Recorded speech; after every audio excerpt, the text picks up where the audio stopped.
안녕하십니까. 신의균의 국방TV 데일리 디펜스입니다. 제가 그 어디에도 그 누구도 하지 않는 분석을 한번 해드리도록 하겠습니다.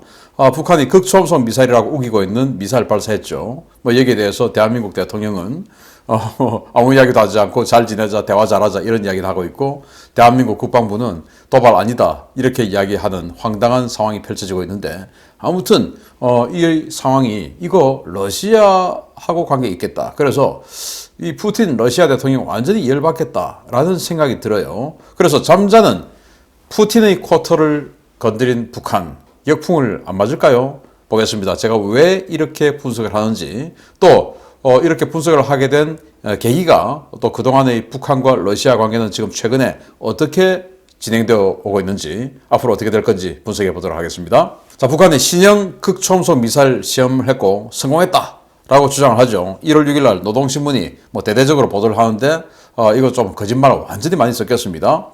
국방과학원은 1월 5일 극초음속 미사일 시험 발사를 진행하였다. 당 중앙위원회 군수공업부와 국방과학부문의 해당 지도 간부들이 시험 발사를 참관하였다.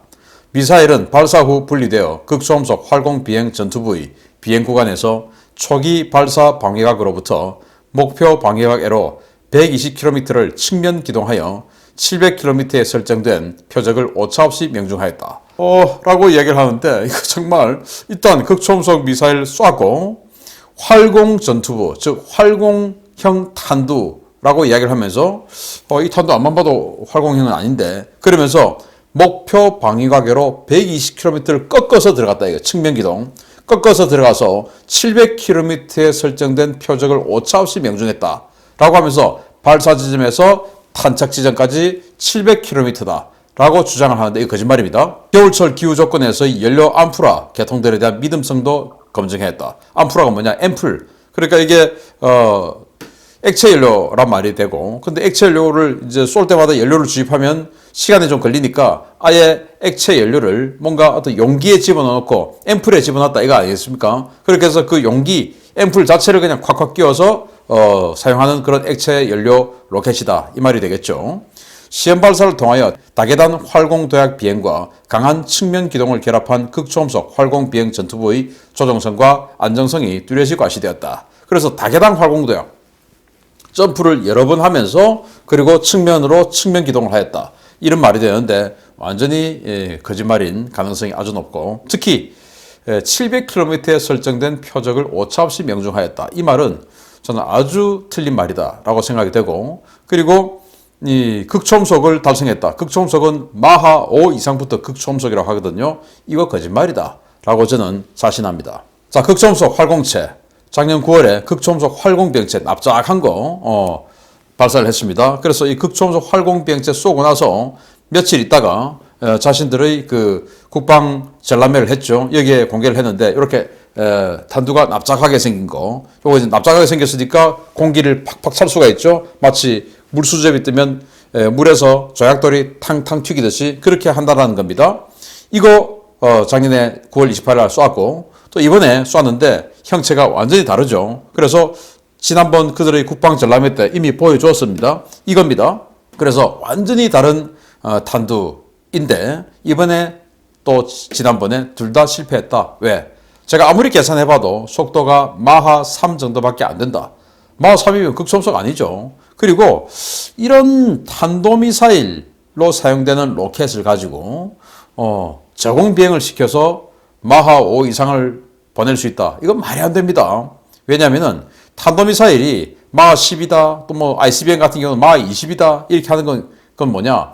대기권 밖에 저항과 중력이 거의 없는 곳에 가서 아주 장애물 없이 가속을 쫙 붙이고, 그리고 다시 재진입해서 들어올 때 아주 강한 중력으로 쫙 당겨서 그게 점점 가속이 붙어서 고도가 높을수록, 그래서 이제 떨어질 때 마하 10이다, 마하 20이다 이렇게 되는 것이지, 탄도미사일이 저공 비행을 해가지고 마하 10, 마하 5 간다? 안 가요, 못 가요. 그래서 극초음속을 달성하려고 하면은 고고도에서 쏘아서 내려 꽂든지, 탄도미사일 이 로켓을 가지고, 아니면 저고도에서 지상에서 쏘려면은 램젯이나 스크램젯 엔진을 가지고 해야 되는데, 여기에 램젯, 스크램젯 없죠. 에어 인테이크, 공기를 빨아들여야 되는데 그거 없죠. 그래서 이거 아니다 라는 것이고, 그냥 뭐 탄도미사일 탄두를 좀 활공비행체처럼 이렇게 만든 거다, 이렇게 보시면 되겠고, 어쨌든 속도 극초음속 못 냈습니다. 자, 그렇게 해서 발사는 실패했는데 문제는 방향이다. 자, 북한은 700km를 날아갔다라고 했는데, 분명히 일본 토막에서 10분 비행했다 그랬어요. 우리 국방부도 인정했습니다. 10분 비행. 이 10분 비행을 계산을 해보면은 이거는 500km 이상을 날아갔을 수가 없다라고 결론이 나옵니다. 그래서 이번에 북한이 이야기한 건 다 틀렸다. 그런데 문제는 지금 일본 토막에서 발표한 자료입니다. 그래서 발사를 이 지역에서 했는데, 이 지역 아마도 강계 지역, 강계가 군수공업단지 아니겠습니까? 그 지역에서 쏴서 지난 9월 28일에는 바로 정동쪽 방향으로 날아갔는데, 그렇게 해서 일본 쪽으로 날아갔죠. 그래서 뭐 동해 가기도 전에 여기서 이제 탄착을 했는데, 이번에는 북쪽으로, 동북쪽으로 날아갔어요. 동북쪽으로 날아가서 해안선에서, 북한과 러시아의 국경 지역 이 해안선에서 불과 50km, 그리고 블라디보스톡에서 130km, 하산 근처죠. 여기에 떨어졌습니다. 라고 일본 통막에서 발표를 했어요. 자, 이건 뭐냐? 러시아 쪽으로 간 겁니다. 러시아의 아주 큰 항구인 블라디보스톡 쪽으로 날아갔는데, 그러면은 이런 짓을 하려고 하면은 항행 경보를 발령을 해야 되죠. 왜? 블라디보스톡은 이 러시아의, 동부 러시아의 최대의 무역항 아니겠습니까? 그럼 여기에 많은 이 상선들과 또 어선들, 그리고 여기에는 러시아의 태평양 함대 사령부가 있으니까 많은 군함들이 들락거리는 곳입니다. 그러니까 조심해 하고 항행 경보를 발령해야 되는데, 북한은 그런 것들을 하지 않았습니다. 자, 이게 이번 주 항행 경보 발령된 내용들이에요. 우리 한국 주변에 빽빽하게 항행 경보가 있고, 그리고 일본 주변에도 아주 크게 항행 경보 있고, 이 남쪽에도 있고, 뭐 이런 식으로 뭐 훈련들을 많이 하네요. 이렇게 항행 경보가 있는데, 이 항행 경보는 뭐 군에서 할 수도 있고, 해경에서도 할 수도 있고, 또 과학 계통에서도 할 수 있고, 해수부에서도 할 수도 있고, 뭐 여러 가지 이유로 할 수 있는 거예요. 기상청에서도 할 수 있고, 뭐 그렇게 해서 이렇게 많은 항행 경보가 되어 있는데, 이 지역은 항행 경보 없어요. 전혀 뭐 훈련하는 거 없다, 이거 아니겠습니까? 그런데다 여기다 떨어뜨려 버렸어요. 근데 이게 보십시오. 지금 배가 이렇게 많이 다니는데 내려오기도 하고 올라가기도 하고, 그리고 이 항구 쪽에 득실득실하고, 그럼 여기에 지금 이렇게 AIS를 켜본 것만 해도 이 정도인데, 군함들은 AIS 안 켰겠죠. 그리고 AIS 안 켜고 있던 군함들이 이 지역을 왔다 갔다 하다가 뭐 맞으면 어떻게 됩니까? 큰일 나죠. 그런데 그런 경보 없이 미사일을 쏴버렸습니다. 그리고는 이 지역으로 보내버렸습니다. 그러면 어떻게 됩니까? 러시아가 화들짝, 여기는 그냥 뭐 화들짝 하는 것은 아주 우호적일 때 하는 거고, 또 다른게 표현하면은 이 뭐야? 이 자식들 봐라? 라고 하지 않겠습니까? 불쾌하죠, 한마디로. 그래서 북한의 도발에 놀란 러시아가 이번 발사를 국제사회에 대한 위협으로 규정했습니다. 그래서 이번에 1월 5일 날 타스통신이 북한 미사일 발사 이후에 이렇게 발표를 했는데요. 타스통신은 러시아 국영통신사죠. 뭐라고 이야기했냐? 이번 실험은 사실상은 핵보유국이지만 강대국으로 인정받지 못하고 있는 북한이 전 세계의 절반을 위협할 수 있는 투발 수단을 갖춘 핵보유국으로서 자신을 드러내기 위해 감행한 것이다. 북한은 자신들이 부당하게 협상 테이블 밖으로 밀려난 것에 대해 어필하기 위한 상징적 행동으로 이번 실험을 실시했는데, 이번 실험을 통해 그들은 이웃 국가에 대해 위협을 가할 수 있다는 사실을 다시 한번 상기시켜 주었다, 라는 거예요. 자, 그래서 이웃 국가에 대해 위협을 가할 수 있다. 북한은 이웃 국가가 어디입니까? 중국, 러시아, 대한민국, 일본, 이렇게 네 나라가 북한의 이웃 아닙니까? 그런데 그 중에서 한국과 일본은 북한의 적국이죠. 그리고 중국과 러시아는 북한의 동맹 또는 우방국이죠. 그래서 이웃 국가에게 대한 위협은, 그 중에서 적이라고 할 수 있는 한국과 일본은 그냥 위협하려고 원래 하는 거니까. 그런데 이런 이야기를 한다는 것은 동맹인 중국, 그리고 우방인 자신들이 위협을 느꼈다, 이런 이야기를 하는 것이죠. 그리고 특히 이번에는 중국 쪽으로 날아가지 않고 러시아 블라디보스톡 앞으로 날아왔으니까, 야, 우리 위협 느꼈잖아, 너 뭐한 짓이야, 지금 이야기거든요. 그러면은 북한이 미사일을 발사했을 때, 특히 이제 최근에 9월 28일 날 작년에 쐈을 때, 또는 그 이전에 쐈을 때, 또 검색을 또 저희들이 해봤죠. 해보니까 타스통신에서 지난번에 북한이 쐈을 때는 한 번도 이런 이야기를 하지 않았어요. 그냥 북한이 미사일 쏘았다. 뭐 이런 이야기만 했지 위협이 된다, 이웃의 위협이 된다 이런 이야기는 한 번도 안 했는데 이번에는 위협을 느꼈다, 불쾌하다 이 속내를 드러낸 것입니다. 자, 그러면은 러시아와 북한이 지금 뭐 어떤 일들이 그동안 진행되고 있었을까? 놀랍게도 북한이 지난해 하반기부터 러시아에 대해서 사이버 공격을 하기 시작했어요. 사이버 공격. 김숙희가 등장하는데 김숙희 그룹이 저에게도 사이버 공격을 했습니다. 이건 뭐 경찰청에서 알려준 거예요. 부산경찰청에서 수사를 해가지고 알려줬는데 김숙희 그룹이 저를 해킹하려고 했던 그 내용들 저는 뭐 자료를 가지고 있습니다. 이렇게 해서 외교 안보 분야의 인사들에게 집중적으로 해킹을 가하고 있는 자들이 김숙희 그룹인데 그 김숙희 그룹이 러시아 상대로 해킹을 집중적으로 하고 있다는 거예요. 자, 작년 12월 1일이죠. 글로벌 보안 전문 기업인 프루프포인트가 이렇게 분석 보고서를 내는데 이 글로벌 보안 전문 기업이 뭐냐? 우리로 치면 안랩 이런 겁니다. 북한이 배후에 있는 김숙희 APT 그룹이 최근 러시아를 상대로 광범위한 사이버 공격을 진행하고 있는 것으로 확인되었다. 이들은 러시아의 정치, 외교 분야 관계 인사는 물론 민간 기업을 상대로 피싱 메일을 이용한 사이버 공격을 수행했다.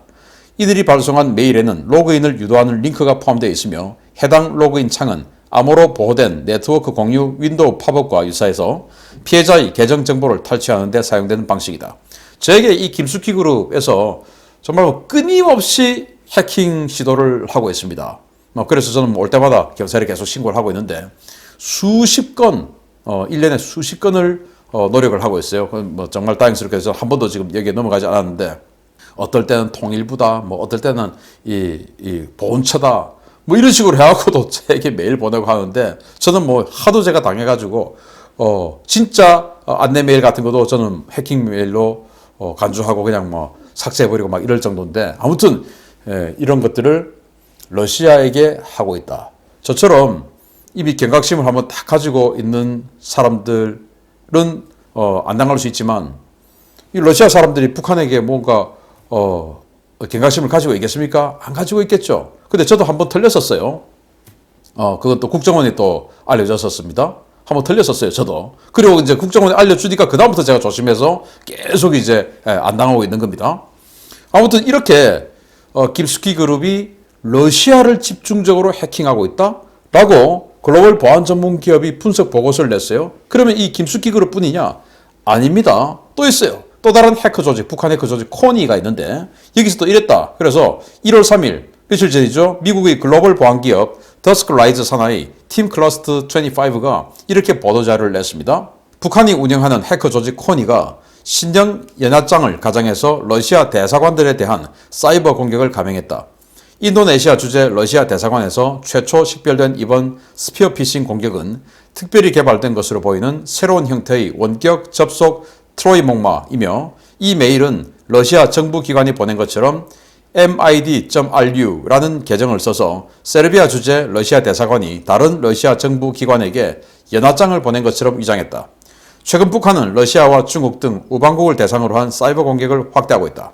그래서 이 러시아 해외 공간들이 많이 있지 않겠습니까? 그 중에서도 세르비아 대사관인 것처럼 가정해서 자기네들끼리 외교관들끼리 뭐 안녕하세요, 뭐 새해 복 많이 받으세요 이런 연합 메일을 보내는 것이죠. 그렇게 해서 연합장 다운받아야 그게 있는 뭐 축하 메시지를 볼 수 있을 거니까 연합장 다운받으시겠습니까? 다운 딱 받으면 이제 그 컴퓨터가 트로이 목마에 감염되는 것이고 감염되면 북한 이 사이버 전사들이 그 컴퓨터를 완전히 통제할 수 있는 것이죠. 통제를 할 수 있는 겁니다. 그렇게 해서 뭐 그 컴퓨터에서 진행되는 모든 자료를 또 저장되어 있는 모든 자료를 그냥 싹 다 가져갈 수 있는 뭐 그런 것들을 하는 것이죠. 이런 식으로 이 러시아의 외교 관계 인사들에게 집중적으로 해킹을 시도했다라는 게 미국의 글로벌 보안 기업이 밝혀낸 겁니다. 자, 그러면은 외교, 군사 이런 인사들에게 집중적으로 또 러시아의 뭐 이런 사람들 중에서 또 군사 기술 이런 과학자들에게도 이런 걸 보낸다고 하는데 왜 이럴 것이냐? 왜 그러면 러시아의 외교 분야에게 이렇게 집중적으로 해킹하냐? 바로 러시아가 뭔가 최근에 좀 다른 움직임을 보이고 있는 것에 대한 불만 표출이다. 이렇게 보는 것이죠.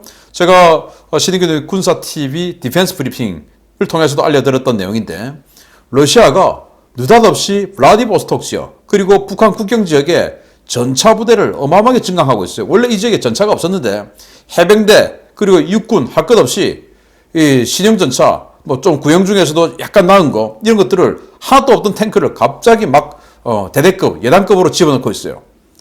그래서 이 말이 뭐냐? 북한의 급변 사태가 발생하면 신속하게 북한 지역으로 들어가서 이 함경북도 지역 그들이 정말 오매불망 원하는 그 부동항 나선 지역을 그냥 확보하는 이 사전 조치 아니냐. 그리고 북한의 급변 사태가 생기면 이 국경 지역으로 확 밀려들어오는 북한의 난민들을 통제하려는 이런 거 아니냐라는 것으로 제가 분석해 드렸는데 저는 이런 것들을 하나하나 조각 사진을 보고 우리 사무실의 연구원들이 이거 지금 러시아가 좀 이상하다 해서 제가 말씀을 드렸는데 이걸 그 이후에 더 내셔널 인터레스트가 관련한 보도를 했었어요. 보겠습니다.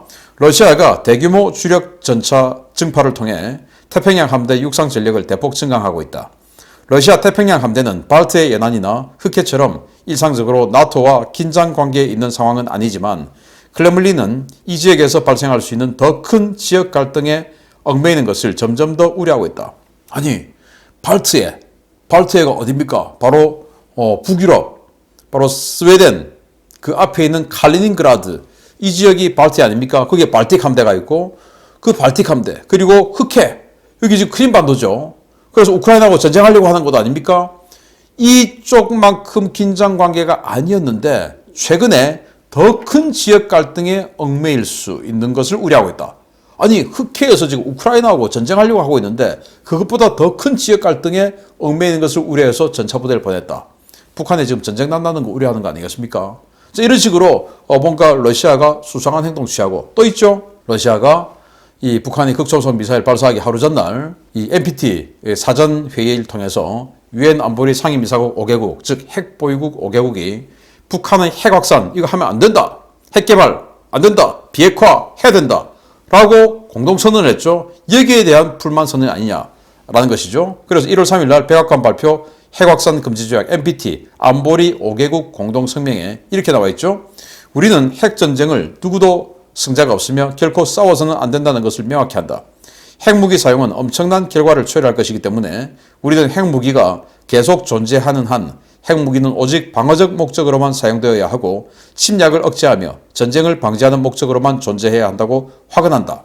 그리고 우리는 핵무기의 추가 확산을 방지해야 한다고 강력하게 믿는다. 우리는 핵 위협에 대처하는 것의 중요성을 재확인하고 양자 및 다자간 비확산, 군축과 군비 통제 협정 및 그 약속을 준수하고 유지하고 하는 것의 중요성을 강조한다. 즉 북한 비확산 해라, 핵 확산 하지 마라. 그 이야기를 러시아도 끼어서 같이 한 겁니다. 그리고 그 다음날 이제 쏴버렸어요. 그 말은 니들 우리 뭐 비확산 어쩌고저쩌고 하면서 우리 또 억제하려고 하는데 우리 이런 식으로 있어. 하면서 하필 그걸 이제 러시아 쪽으로 쏜 겁니다. 러시아 당연히 불쾌할 것이고 지금 안 그래도 이 푸틴 러시아 대통령이 우크라이나 관련해서 굉장히 지금 날이 서 있죠. 엄청나게 날이 서 있고 수호이 35 전투기 이집트 뭐 알제리 이런 나라하고 판매 계약 맺어놨고 생산까지 다 해놓고 도세까지 다 했는데 갑자기 이집트, 알제리 이런 나라들이 환불해주세요. 안 해. 이렇게 나오는데 그게 뭐냐.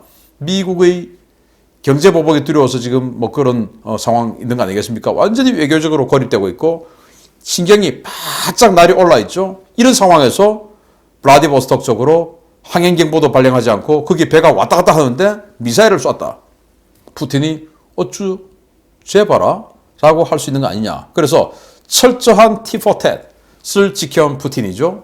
이 티포텟이 뭐냐. 외교 용어예요. 이에는 이, 눈에는 눈. 그 말입니다. 그래서 뭐 우리를 제재해? 그러면 우리도 니들 제재해. 우리에게 뭐 에너지 관련한 통제를 해? 그러면 우리도 천연가스 잠궈버려. 뭐 이런 식으로 하는 외교 정책을 고수해왔던 게 푸틴인데 니들이 우리한테 미사일 쐈어? 어쭈 그리? 우리도 쏘 와야지. 라면 북한 어떻게 되겠습니까? 그래서 북한 도발을 그냥 놔둘까? 그래서 이치 보레이가 러시아의 전략 핵 잠수함이죠. 그래서 보레이 핵 잠수함 이런 거 동원해서 북한 쪽으로 뭔가 미사일 발사 실험해서 북한에게 강력한 경고를 보낼 수도 있고 또 이제 이렇게 계속 진행이 되다 보면 에스컬레이션 되어서 국제 무대에서 더 이상 북한 편에 완벽하게 서 있지는 않은 이런 상황이 될 수도 있다. 라는 생각을 해보면서 이번에 북한이 미사일 발사한 거, 좀 얘들 좀 실수한 거 아닌가 라는 생각을 해보면서 아무도 하지 않았던 쪽으로 분석을 제가 해봤습니다. 마치겠습니다. 감사합니다.